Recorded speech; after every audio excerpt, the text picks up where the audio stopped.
Bom dia, aqui é Betina Rocha, esse é o Morning Call do dia 7 de maio da XP Investimentos. O Ibovespa fechou em queda de 0,5% ontem, aos 79 mil pontos, recuperando ao longo do dia, após chegar a cair aos 78 mil pontos logo no início do pregão. A cotação do dólar fez novas máximas, fechando a 5,71, com valorização de 2,43% frente à moeda brasileira, dado a expectativa de cortes adicionais na taxa de juros no Brasil e preocupações com gastos fiscais aumentando. Hoje, os mercados amanhecem em alta, com índices na Europa subindo 0,8% e o índice do futuro do S&P 500 em alta de 1,5%, com notícias que os negociadores da China e Estados Unidos voltarão a se encontrar na próxima semana para retomar as negociações. Essa notícia ajudou a acalmar os mercados depois da recente escalada das tensões entre China e Estados Unidos, devido às acusações sobre a origem do coronavírus. A decisão do Copom de cortar a taxa base Selic em 75 pontos base ontem no Brasil, chegando a 3% ao ano, foi acima do esperado pelo mercado de um corte de 50 pontos base. Além disso, o Banco Central deixou a porta aberta para um novo corte na taxa Selic na próxima reunião de junho, mas não mais que o corte atual. Com isso, estimamos que o Banco Central deva cortar a taxa Selic novamente em 75 pontos base na próxima reunião e parar o ciclo de corte com a taxa chegando a 2,25%. Segundo o comunicado da reunião, 2 diretores do Banco Central chegaram a discutir fazer todo o corte já nessa reunião de ontem, ou seja, um corte de 1,5%. Porém, o comitê decidiu por um corte gradual.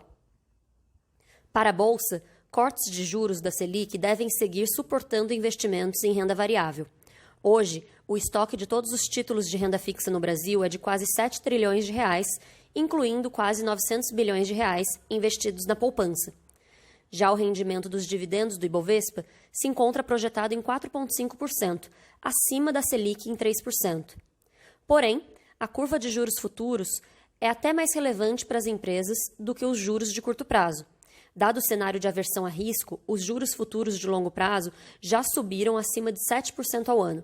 Controlar a expectativa de juros futuros é tão ou mais importante para o Banco Central neste momento. Além de impactar o custo de dívida e financiamento das empresas, os juros de longo prazo em patamares altos acabam por aumentar a taxa de desconto que usamos para projetar os fluxos de caixa das companhias, reduzindo os preços-alvo das ações. Do lado político, o Senado concluiu ontem a votação do Plano de Socorro aos Estados e Municípios, que prevê o repasse direto de 60 bilhões de reais e a suspensão do pagamento de dívidas. O texto final acabou flexibilizando a principal contrapartida exigida, a restrição de reajustes a servidores públicos. A mudança expôs divergências entre a presidência e o time econômico liderado por Paulo Guedes. O projeto segue para a sanção de Jair Bolsonaro. Também ontem, deputados concluíram a votação da PEC do Orçamento de Guerra e do Banco Central, que permite à instituição participar do mercado secundário de títulos públicos e privados.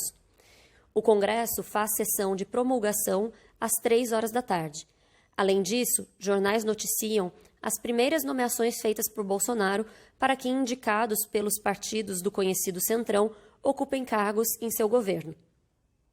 Do lado corporativo, a Ambev reportou resultados consolidados no primeiro trimestre de 2020 melhor do que o esperado, mas os volumes de cerveja no Brasil caíram 11,5% ano contra ano, mais que nossas estimativas de queda de 8,5% e do consenso de queda de 10%.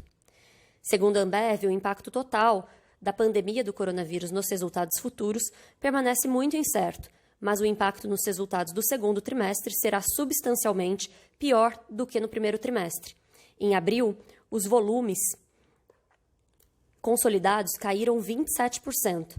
Mantemos nossa recomendação neutra e esperamos que as ações permaneçam pressionadas no curto prazo.